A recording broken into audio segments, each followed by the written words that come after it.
sayati 'alaikum zamanun aw unasun. Akan tiba satu masa kalian akan dapati beragam manusia orang-orang. Di antara mereka yuhadditsunakum bima lam tasma'uhu aw wa la yasma'unahu aba'ukum. Kalian akan dengar mereka memberikan ceramah, pengajian atau bahkan doktrin yang kata Nabi kalian dengarnya aneh. Jangankan kalian, orang-orang dulu pun kalau dengar itu akan ikutan aneh juga. Jadi Abu Jahal se-Abu Jahalnya itu kalau dengar kata-kata demikian ikutan aneh juga. Kok bisa ya? Kata Nabi, iyyakum wa iyyahum, waspadalah. Dan membawa nama Islam, membawa nama Allah. Hati-hati. Awas ya. Kalau ada yang doktrin-doktrin begitu, hati-hati tuh. Kata Nabi, iyyakum wa iyyahum, tinggalkan. Waspadalah. Itu bahaya. Abu Jahal se-Abu Jahalnya tidak pernah mengatakan itu. Makanya kata Nabi, hati-hati. Nanti semakin maju berkembang, semakin banyak yang aneh-aneh. Dan di antara yang paling aneh puncaknya hadis Muslim dari Abu Hurairah radhiyallahu taala anhu. Saya tutup.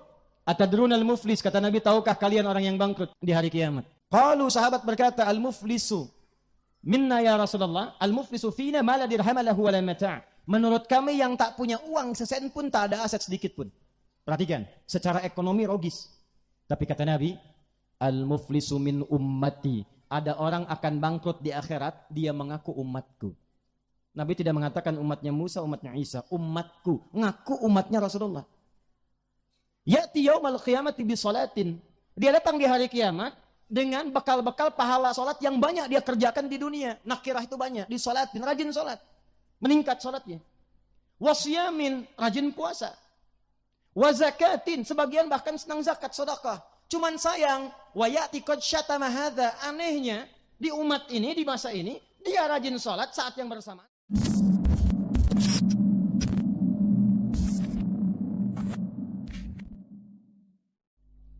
Spesial keluarga saya semua, seluruh warga baik NTB pada umumnya, Sumbawa khususnya yang ada pada hari ini. Izinkan saya memulai dengan menyampaikan saya mencintai Anda semua karena Allah. Ini yang pertama kali saya ke Sumbawa. Berangkat sebelum subuh, 2 pesawat, 3 kali off. Perjalanan terbang tinggi, cukup dinamis, ada turbulensi, cukup panjang, tapi Masya Allah endingnya membahagiakan. Sebelum turun, semua penat, lelah, hilang ketika melihat bumi Sumbawa yang hijau membentang. Desain geografisnya ditata sedemikian rupa, Allah mencipta, indah terlihat dari atas, nyaman ke dalam hati. Begitu turun, berjumpa dengan wajah-wajah yang penuh senyuman, langsung dapat hadiah khusus khas dari Sumbawa. Terima kasih Pak Bupati. Saya menyimpulkan merenung, ada 2 kesimpulan besar hadiah kita malam ini. 1, ternyata kalau ingin akhirnya sukses, membahagiakan, tenang, nyaman, kita mesti berani terbang. Mesti menghadapi rintangan. Mesti melewati tantangan. Orang yang terbiasa melewati tantangan adalah orang-orang yang memiliki kekuatan paripurna. Orang yang berani terbang, orang yang akan membuka wawasan dan mencapai kemajuan. Dan yang paling membahagiakan, saat tiba di hotel itu, muncullah ayat-ayat Quran yang insya Allah menginspirasi pertemuan kita malam ini yang terkait dengan filosofi terbang. Untuk itulah kenapa nanti ada orang-orang yang mengilustrasikan kemajuan negeri itu seperti pesawat terbang. Ada negeri dengan pilot yang hebat, ada negeri yang menggunakan co-pilot, ada negeri autopilot. Kalau kita ingin gabungkan, ini menarik Pak, Ibu, saudara-saudariku sekalian. Pak Bupati, tidak mungkin ada pesawat terbang itu kalau tidak ada orangnya. Dan orangnya itu mesti saling bersinergi. Ada yang bertugas, ada yang menjadi penumpang. Kalau pilotnya ada, penumpangnya tidak ada, pesawatnya terbang tidak? Tidak. Kalau penumpangnya ada, pilotnya tidak ada, terbang tidak? Tidak.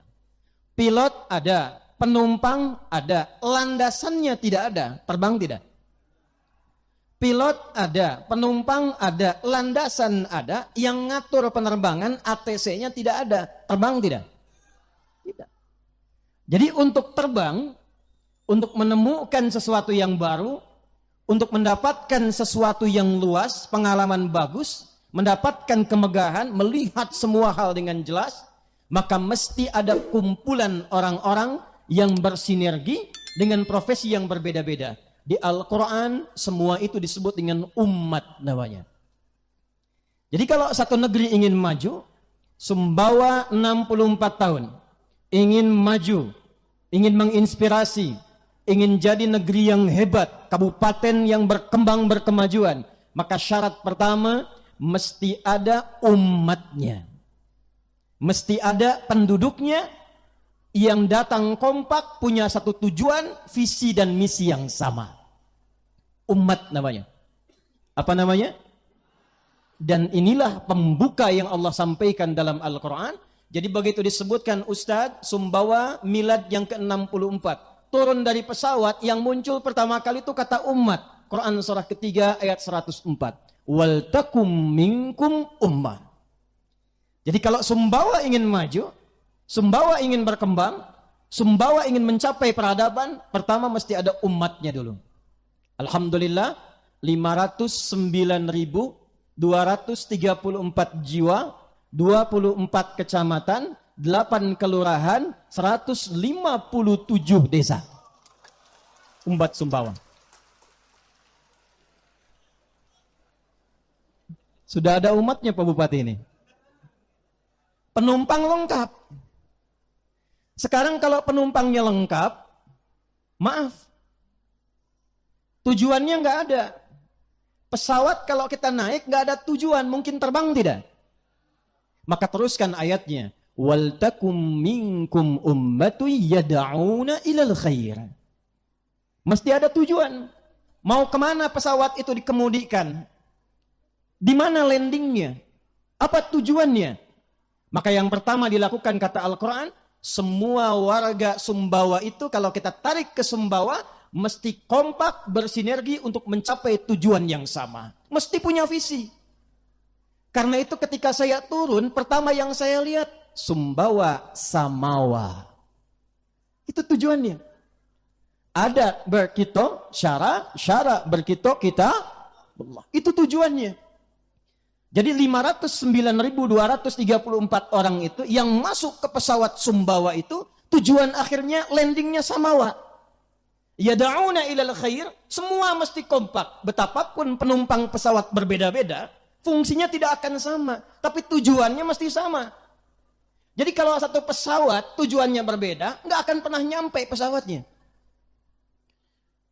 Satu kali pesawat sudah siap terbang, penumpang sudah siap, tiba-tiba ada yang nyerobot ke kelas depan. Pramugari kasih tahu, Pak, tempatnya bukan di sini. Gak mau dengar, saya ngantri dari sebelum subuh katanya. Diberitahu tak pindah, diingatkan juga tak mempan, bingung. Tiba-tiba datang seorang alim ulama, lihat kiai, tokoh, tuan guru, ditanya kenapa? Diceritakan begini, begitu. Kursinya di belakang, duduk depan kelas bisnis. Tenang aja. Dibisiki oleh beliau ini, begitu dibisiki, tak tunggu lama langsung pergi ke belakang. Pramugari heran kemudian tanya, Tuan Guru, apa yang dibisiki tadi? Saya cuma tanya, Bapak mau kemana? Dia jawab, saya Sumbawa Pak. Maka disampaikan, Sumbawa belakang Pak, depan Mataram.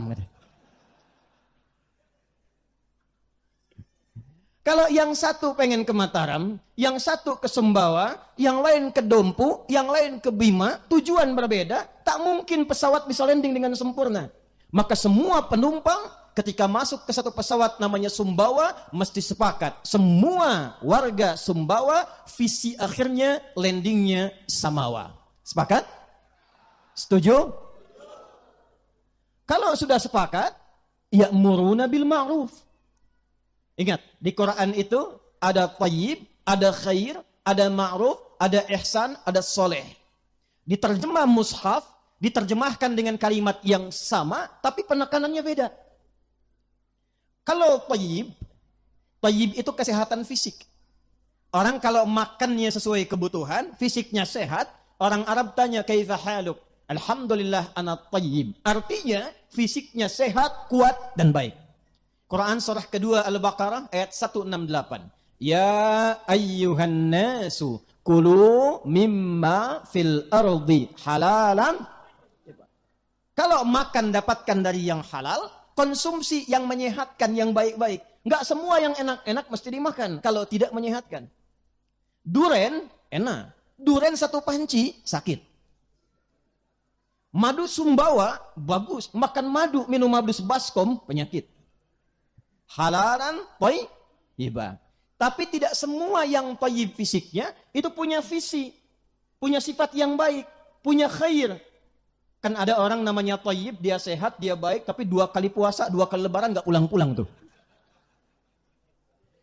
Maka ketika seseorang menjadi baik, kebaikannya diterjemahkan dalam bentuk visi, punya sifat jujur, sederhana, tawadhu, maka oleh Quran dirubah kalimatnya dari thayyib menjadi khair. Kuntum khaira ummah. Nah, kalau yang khair ini diterjemahkan, dipraktekkan dalam bentuk perilaku, jujur iya. Bagaimana mengetesnya? Ketika disogok dia berani menolak. Pak Bupati disampaikan, Pak, ini ada proyek kata pengusaha, kalau Bapak terima fee-nya 1 miliar. Maka kata Pak Bupati, maaf ya, jari saya ini jari tahiyat tidak akan pernah dipakai maksiat. Masya Allah. Lalu pengusaha itu balik lagi, Pak, fee-nya tambah 10 miliar. Pak Bupati bilang, sebentar, saya istikharah dulu. Tak ada ya. Insya Allah beliau ini saleh. Insya Allah ya. Beliau anak dari seorang imam besar di masa kesultanan. Saya hafal, dan ini imam besar di masjid ini.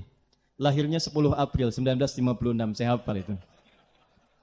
Pak Din 31 Agustus 1958. Bu Bupati 10 November saya tahu itu. November bulannya, Novianti itu November. Kembali. Nah, kalau dipraktekkan, semua punya peran, tapi dipraktekkan menjadi baik. Maka berubah namanya menjadi ma'ruf. Kembali ke Quran surah ketiga ayat 104. Wal takum minkum ummatu yad'una ilal khair samawa wa ya'muruna bil ma'ruf. Jadi kalau sudah masuk pesawat besar namanya Sumbawa, pasti di situ penumpangnya beda-beda. Ada yang bagian pilotnya yang kemudikan. Ada co-pilot, asistennya di samping. Perannya nggak sama. Siapa yang harus jadi pilot? Yang bisa menerbangkan pesawat. Dia punya kemampuan, dia punya keahlian, dan jangan lupa, karena terbangnya ke atas, dia harus punya ketakwaan. Karena kalau sudah di atas, sepintar-pintarnya pilot, di tempat angin yang tidak terdeteksi, jatuh. Di tempat badai yang bisa tidak terlacak oleh radar, tenggelam, hilang. Makanya semua pendidikan pilot, bukan cuma pintar secara teknis, tapi punya jiwa spiritual yang tinggi.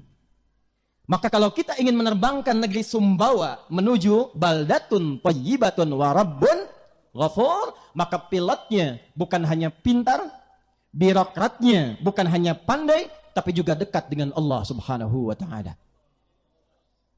Karena itu izin Pak Bu, hadis riwayat Al-Bukhari nomor hadis 2262. Semua nabi rasul yang diutus ke bumi, dari sejak Nabi Adam alaihi salam sampai Nabi Muhammad sallallahu alaihi wasallam. Kalau kita urutkan nasabnya, Muhammad sallallahu alaihi wasallam bin Abdullah bin Abdul Muttalib bin Hashim bin Abdul Manaf bin Qusay bin Murrah bin Kilab bin Ka'ab bin Gharib bin Fihir bin Malik bin Nadar bin Kinana bin Khuzaimah bin Mudrikah bin Ilyas bin Nizar bin Mudar bin Ma'ad bin Adnan bin Adli bin Adri bin Muqawwam bin Nagur bin Tariq bin Ya'rub bin Yasjub bin Nabit bin Ismail alaihissalam bin Ibrahim alaihissalam bin Azar atau bin Nahur bin Abir bin Kinan bin Arfakhshad bin Sam bin Nuh alaihissalam bin Mikhlail Matushalab bin Kinan bin Anwas bin Tis bin Adam alaihissalam. Coba ulangi.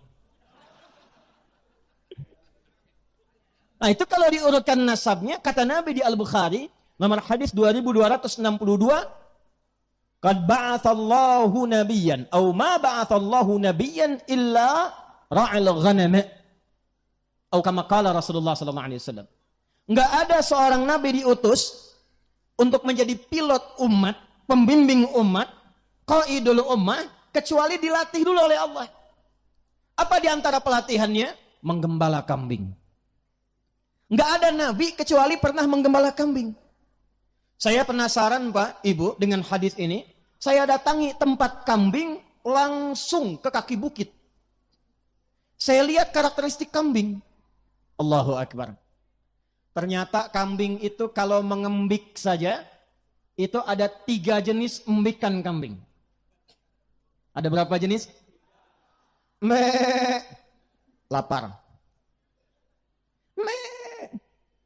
Terancam. Sakit.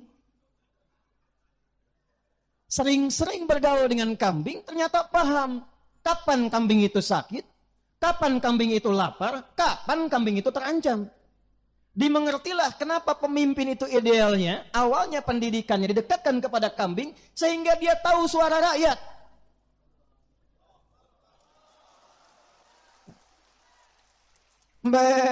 Lapar Pak. Bagaimana cara memutarkan ekonomi supaya rakyatnya nggak lapar? Alladzi at'amahum min ju'. Sakit. Gimana caranya? Bisa mendapatkan pengobatan yang layak putar.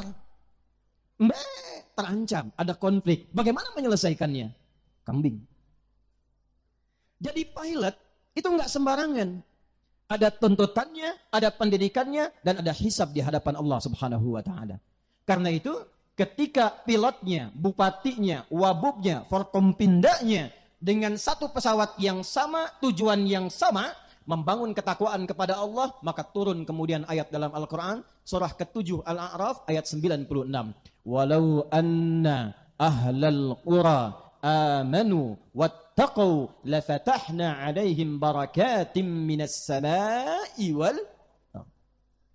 Kalau ada satu penduduk negeri semua kompak beriman kepada Allah, meningkatkan takwanya, pemimpinnya juga punya sifat takwa, forkompindanya kompak, kata Allah, aku akan buka semua pintu-pintu keberkahan di langit dan di bumi untuk memakmurkan negeri itu. Tidak cukup dengan amin itu, kita harus gali lagi. Satu. Yang kedua apa?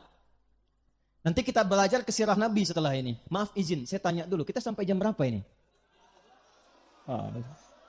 Siap.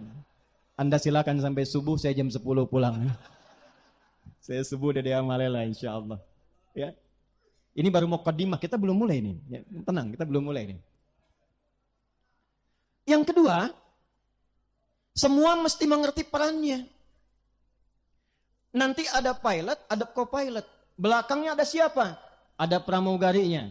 Sebelumnya ada peran air traffic controlnya. Ada bagian afronnya. Ada bagian pramugari-pramugaranya. Levelnya kemudian ada kelas first class. Setelah itu bisnis, ekonomi, sampai ke bagian belakang. Tapi semuanya di pesawat yang sama. Saling mensubsidi.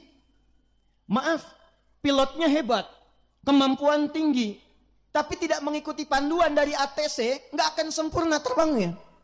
Karena itulah eksekutif yang ada dalam pesawat itu mesti kompak dengan legislatif yang membimbing lewat aturan-aturan perundang-undangan. Jangan keluar dari aturan. Pak, kata legislatif, radarnya lurus Pak. Lurus, jangan belok. Begitu belok, pesawat nggak sampai ke tujuan.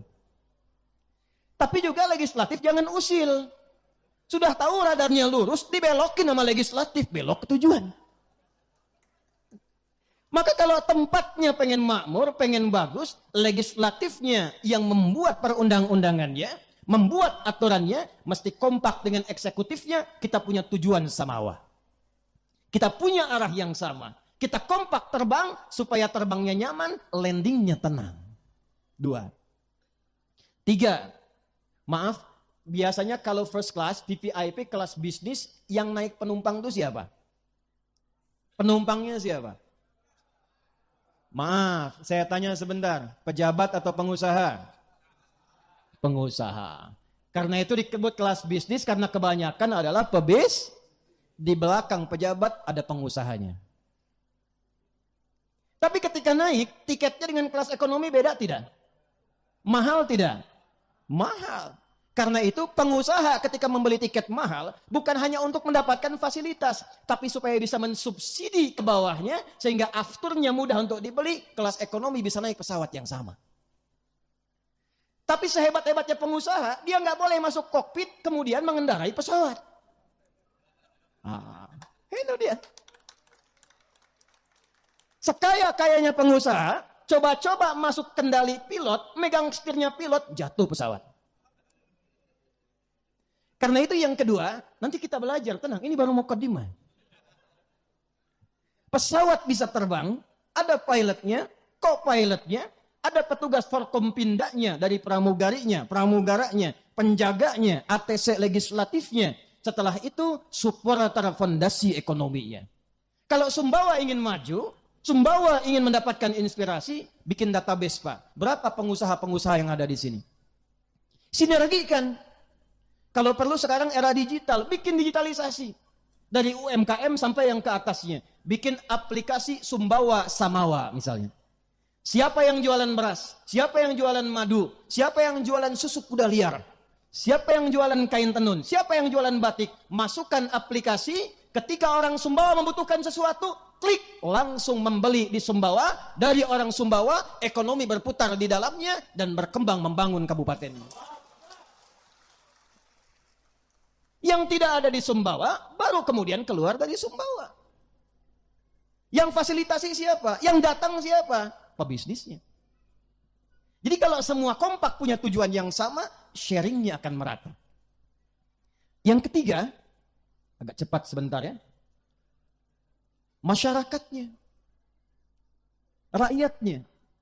Pilot sudah bagus. Eksekutifnya bagus. Legislatif bagus. Penumpang di belakang berisik terus. Ngobrol sampai ke depan. Belum waktunya nurunin koper, sudah berdiri koper dibuka.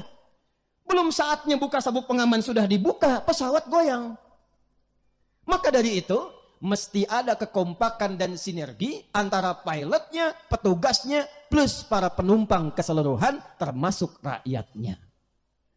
Maka jika satu komponen pesawat ini sudah siap, terbangnya nyaman, maka insya Allah seperti yang tadi saya alami, terbang dan landingnya akan smooth dan nyaman sampai ke tujuan, mendapatkan satu anugerah batik yang luar biasa, makannya enak, ketemu orang-orang yang enak, difasilitasi dengan nyaman, dan insya Allah berkah dalam ridha Allah subhanahu wa ta'ala. Sekarang baru kita masuk pada teorinya.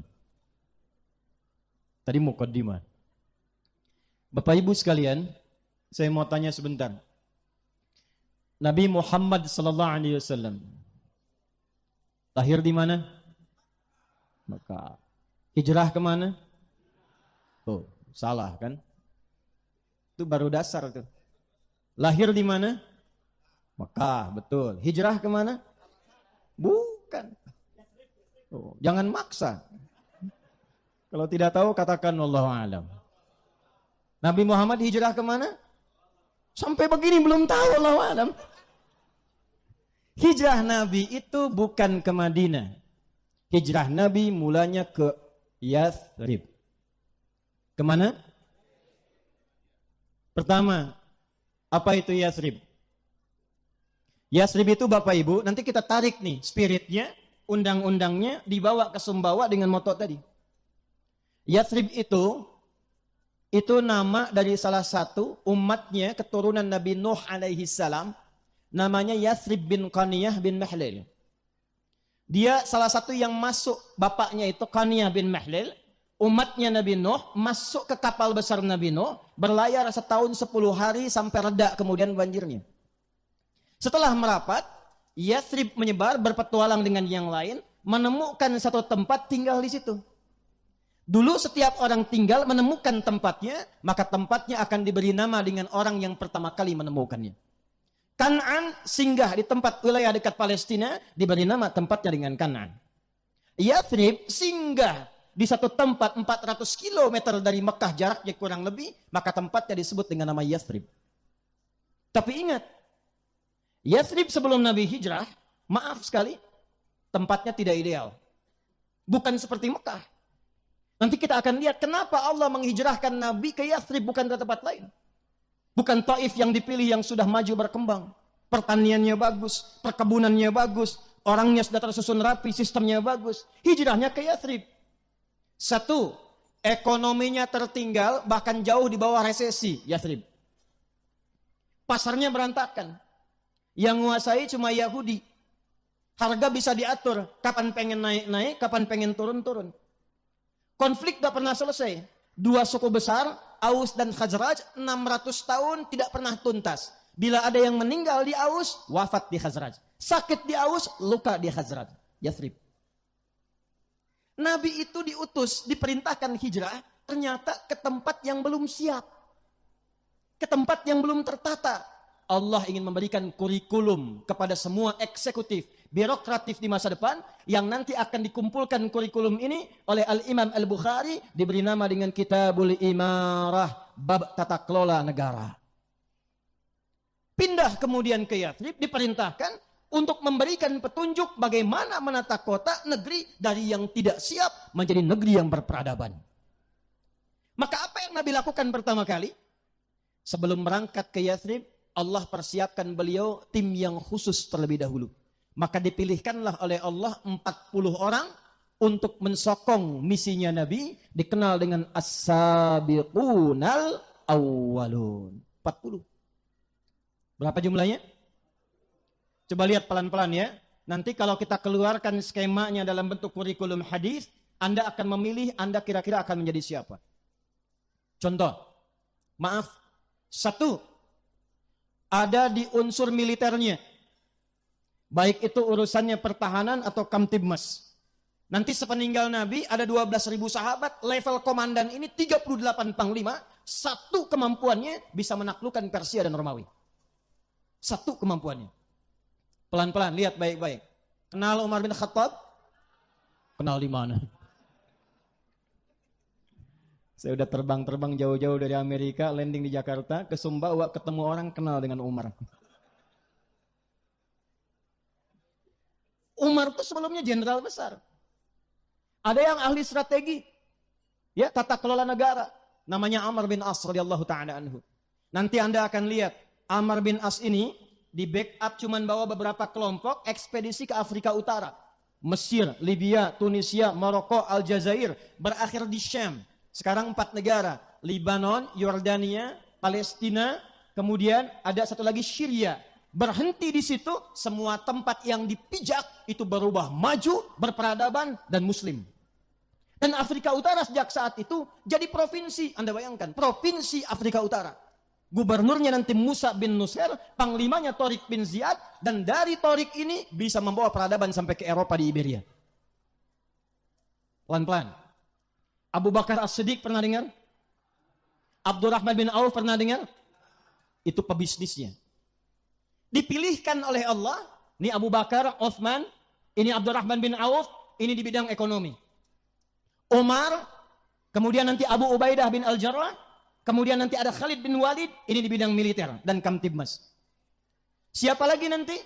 Ada Ali bin Abi Thalib, Abu Hurairah, ini intelektualnya. 40 pertama disiapkan sebelum hijrah ke Yathrib, ternyata untuk membangun sebuah kota yang berkemajuan, punya peradaban, isinya hebat, mesti ada tim kecil, ad hoc yang kuat dulu, yang disiapkan yang kokoh dulu dengan 4 pondasi penting. 1, saya agak cepat. Pengetahuan Pak. Kalau Sumbawa ingin maju, prioritaskan pendidikan Pak. Pendidikan yang bukan hanya mencerdaskan, tapi juga mendekatkan, ingat baik-baik, mendekatkan anak negeri dengan Rabbnya, dengan Allah Subhanahu wa Ta'ala. Maaf sekali lagi, Indonesia ini bukan sekadar negara kesatuan Republik Indonesia, tapi amanah dan hadiah dari Allah Subhanahu wa Ta'ala.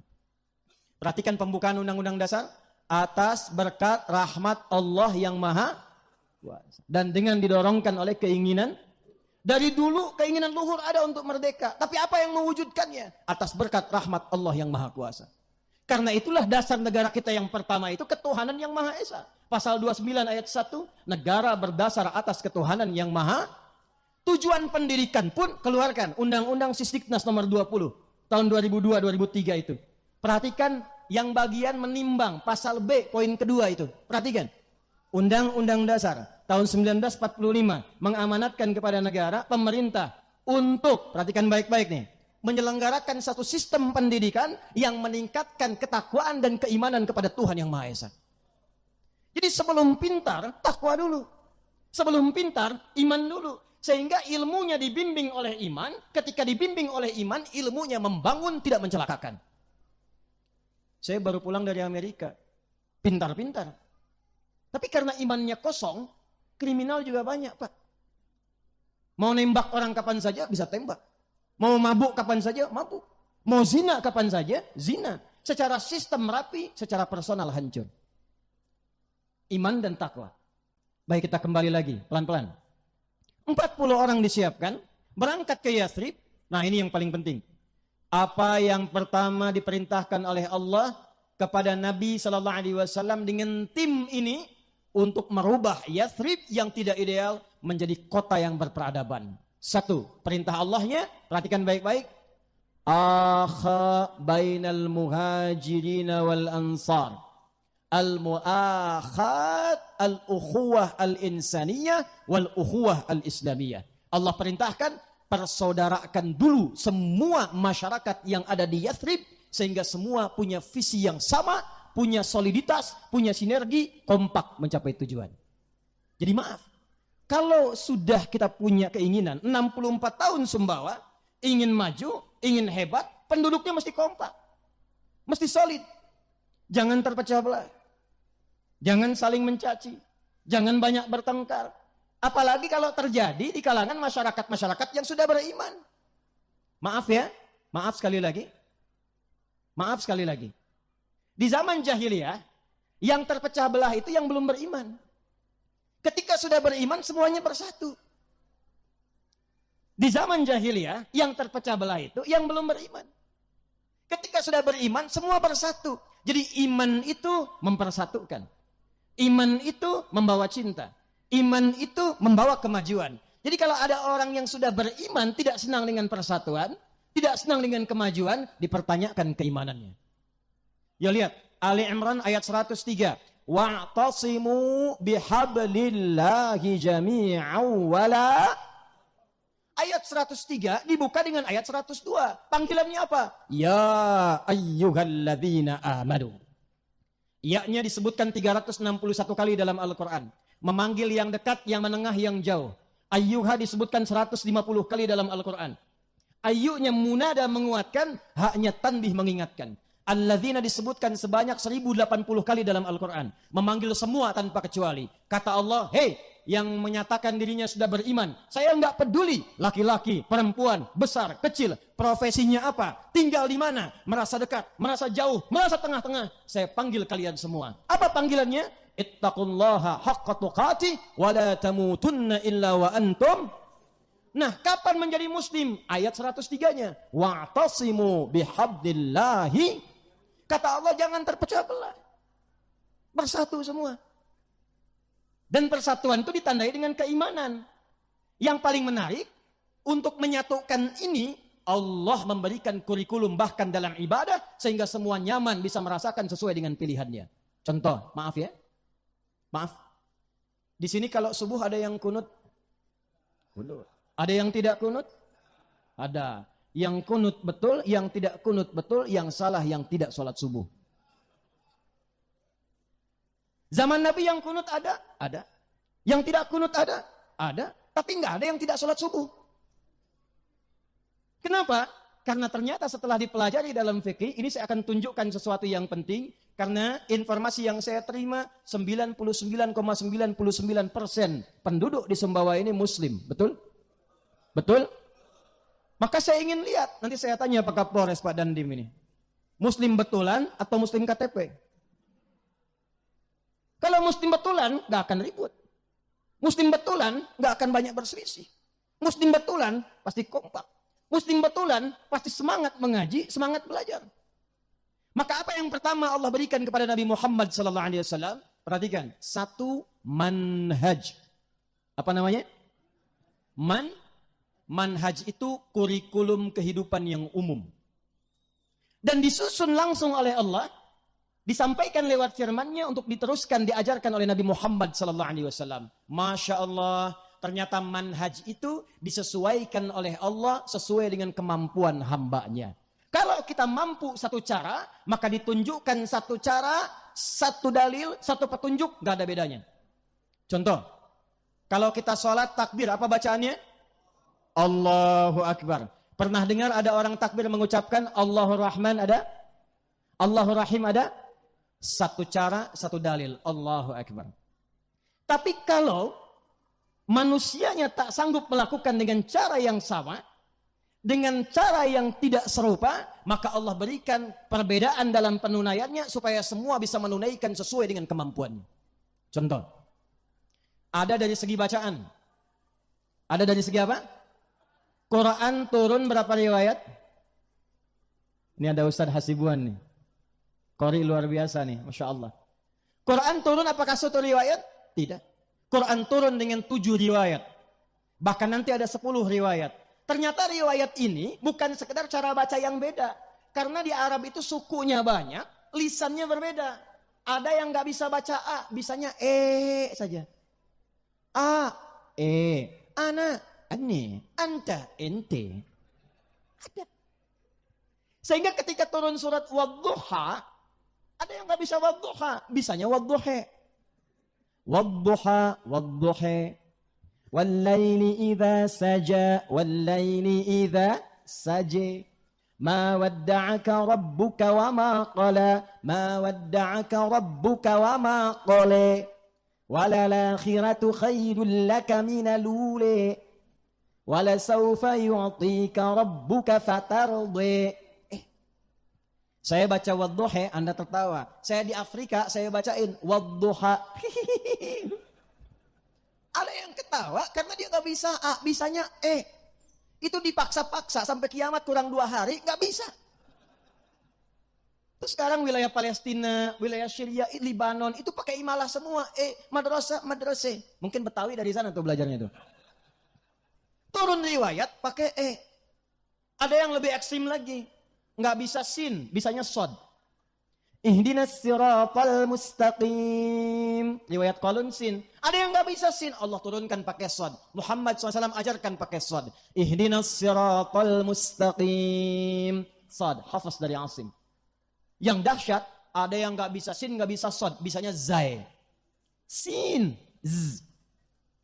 Sod, z. Sin, z. Sod, zai.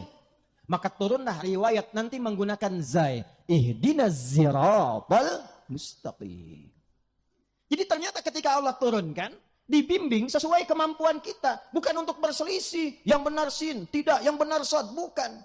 Di Libya pernah ada 2 ahli Quran, hafal Quran 30 juz, berselisih gara-gara sin dan sod. Yang satu bilang ngaji sama gurunya, riwayat pakai sin. Yang benar sin. Kata temannya, yang benar sod. Akhirnya mereka putuskan datang sama syekh kita yang lebih tinggi. Begitu datang kata syekhnya bijak, ya bunai iqra. Ihdinas siratal mustaqim. Pakai sad, hasbuk.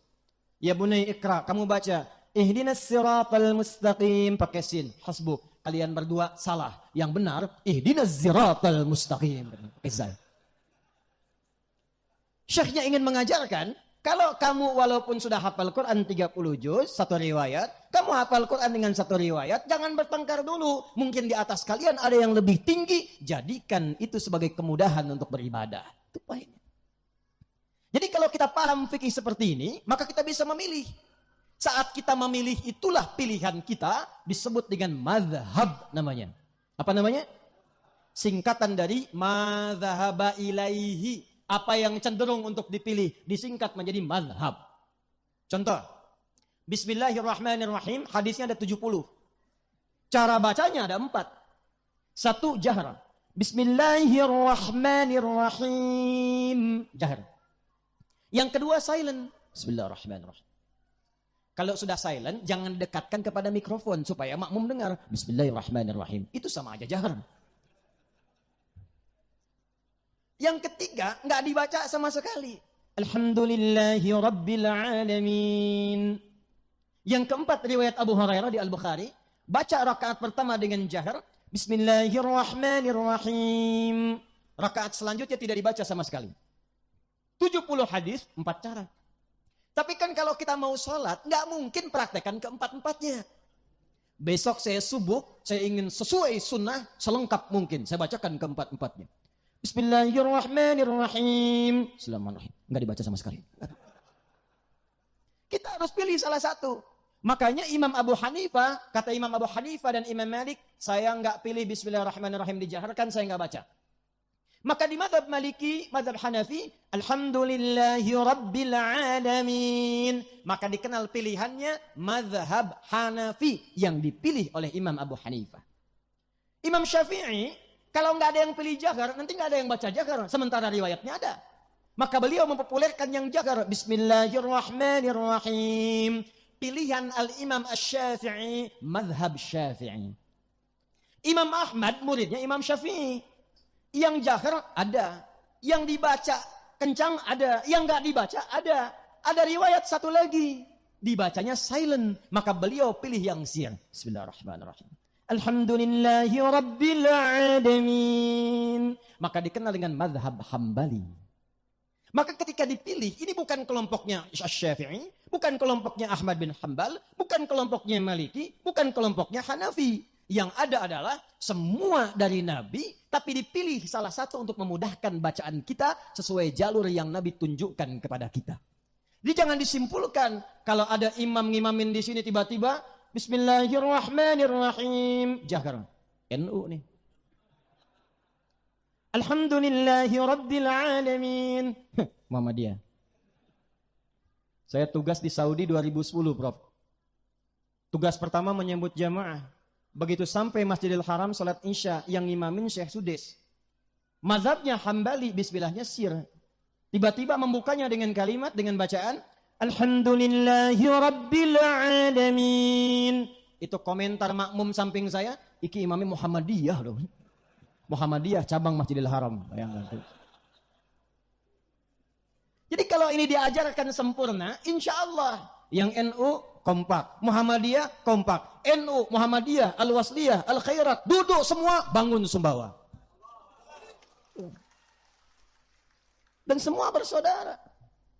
Nasab Al-Khairat Habaib, Wasliyah demikian. Kumpulnya 13 Jumadal Akhirah sama dengan bulan April 1905 di dekat wilayah Tanah Abang namanya, didirikan Jamiatul Khair.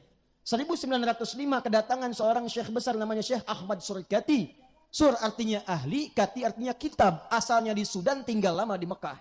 Diundang saat datang kemudian ke Nusantara, datang wilayah di Jakarta sekarang ini, maka kumpullah para tokoh-tokoh besar, termasuk 2 bersaudara.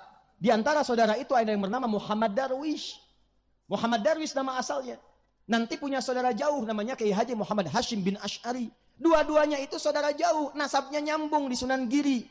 Ya, Kiai Haji Muhammad Hashim bin Asy'ari bin Abdul Wahid bin Abdul Halim, dikenal dengan Pangeran Benawa bin Abdullah bin Abdurrahman, dikenal dengan yang paling menarik nanti nyambung ke Raden Ainul Yakin, ya. Dari Ainul Yakin sebelumnya Jaka Tingkir, anaknya siapa? Anaknya Sunan Giri. Di Sunan Giri ini nasab Kiai Haji Ahmad Dahlan bertemu, diazbatkan. Ya, Muhammad Darwish ngaji dengan Muhammad Hashim Asy'ari di Semarang dengan Kiai Haji Soleh Darat, berangkat kemudian ke Mekah, berguru di guru yang sama Syekh Ahmad Khatib Al-Minangkabawi, pulang ke tanah air ganti nama jadi Ahmad Dahlan bin Kiai Haji Abu Bakar bin Kiai Ilyas bin Kiai Sulaiman bin Demang Jurang Juru Kapindo bin Demang Jurang Juru Sapisan bin Kiai Gerbak 1, Gerbak 2, Gerbak 3 bin siapa? Azmat Khan, nyambung di siapa? Maulana Ishaq, ayahnya Sunan Giri, nyambung di satu nasab itu. Keturunan siapa? Nanti Ali Zainal Abidin, nyambung ke Al-Husain, adiknya Al-Hasan, anaknya Ali bin Abi Thalib, suami Fatimah Az-Zahra, bintu Muhammadin sallallahu alaihi wasallam, bin Abdullah, bin Abdul Muttalib, bin Hashim, bin Abdul Manaf, bin Qusay, bin Murrah, bin Kilab, bin Ka'ab, bin Ghalib, bin Fihr, bin Malik, bin Nadar, bin Kinanah, bin Khuzaimah, bin Mudrika, bin Ilyas, bin Nizar, bin Mudar, bin Ma'ad, bin Adnan, bin Adli, bin Muqawwam, bin Nahur, bin Ya'rub, bin Yasub, bin Nabit, bin Ismail alaihi salam, bin Ibrahim alaihi salam, bin Azar atau bin Nahur, bin Abdul, bin Kinan, bin Arfakhshad, bin Sam, bin Nuh alaihi salam, bin Mihlail, Matushala, bin Kinan, bin Anwas, bin Tis, bin Adam alaihi salam. Kiai Haji Ahmad Dahlan melihat ini umat ini nggak berkembang di pendidikan, ngaji kitabnya pakai kitab pegon, dipaksa oleh Belanda nggak mengerti bahasa sendiri, dikembangkan oleh beliau, pendidikan mesti maju, budaya mesti berkembang, Rumah sakit mesti didahulukan. Fikihnya terapan, budaya, takopi, pendidikan. Muhammadiyah kemudian masuk ke bidang itu 18 November 1912. Kiai Hashim melengkapi, kalau pintar pendidikan, kemudian hasanah keilmuannya kosong. Nilai-nilai turasnya kosong, maka dikembangkan ulamanya. Nahdlatul Ulama 31 Januari 1926. Secara hijriahnya nanti 100 abad, 100 tahun, 1 abad insya Allah di tahun ini. 1444. Jadi dari 1344 Hijriah, sekarang 1444, 100 tahun Nahdlatul Ulama. Jadi dua-duanya bersaudara, dua-duanya kompak. Ketika yang satu mimpin, satu kunut, di belakang tidak kunut, mengaminkan. Allahumma hdina fi man hadait. Amin. Syekh bin Saleh Al-Utsaimin, mufti besar Saudi rahimahullah, dalam fatwanya mengatakan, beliau Hambali, tapi beliau mengatakan, kalau ada yang di belakangnya itu makmumnya mendapati imamnya membaca doa kunut, maka aminkan di belakang mengikuti kunutnya. Allahumma hdina fi man hadait. Amin. Jangan sampai terjadi Allahumma hdina fi man hadait bid'ah. Atau yang kedua, imamnya pas tidak baca doa kunut, makmumnya enggak usah sujud sahwi. Kalau kita pelajari ini, mukminnya kompak, fikihnya terbuka, enak kemudian kita belajarnya, maka mudah pesawatnya terbang. Tinggal tenaga dikuatkan, di atasnya lebih tenang. Itu yang bacaan. Masih ada waktu? 2. Gerakan nih. Contoh gerakan. Kalau dari i'tidal sami Allahu liman hamidah rabbana walakal hamd. Turun mau sujud, pakai telapak tangan atau lutut dulu? Yang pakai lutut angkat tangan. Lutut. Yang telapak tangan. Nah, sisanya pakai kepala duluan. Tugas ulama di MUI, di Kemenak, di tokoh-tokoh ormas menerangkan yang pakai lutut kenapa, yang pakai telapak tangan kenapa, supaya paham. Sebab saya baru mendarat dari Tripoli, ngajar di Bekasi, suami istri nggak tegur sapa gara-gara lutut dan telapak tangan. Ini nyata Pak Bupati. Suami pulang, Bekasi kan penyangga Jakarta macet. Nyampe rumah nggak kejar ke masjid, sholatnya di rumah, kelihatan oleh istri. Allahu Akbar. Begitu turun, rupanya istri ngaji di pengajian A, suami pengajian B. Begitu turun dari i'tidal ke sujud, yang turun lutut duluan. Istri melihat dengan pandangan yang heran. Begitu salam, tanpa muqaddimah. Ini salahnya. Tanpa muqaddimah. Sedangkan suami status pemimpin. Ar-rijalu qawwamuna 'alan. Apa ciri khas pemimpin? Ciri khas pemimpin apa? Ciri khas pemimpin tidak ingin dipimpin. Menerima masukan, tidak menerima saran. Ini masuk tanpa muqaddimah mengatakan, papa tadi sholatnya salah. Hah? Di mana salahnya, Mak? Harusnya waktu sujud yang turun telapak tangan dulu, bukan lutut. Pemimpin defense, dipersalahkan langsung. Kata suami, mama yang gak baca hadisnya. Padahal dua-duanya gak baca. Itu dari pulang kerja, udah penat di pekerjaan, ketemu macet, pulang ke rumah, terjadi perbedaan cuma masalah tangan dan lutut, nggak sapaan semalaman, bayangin.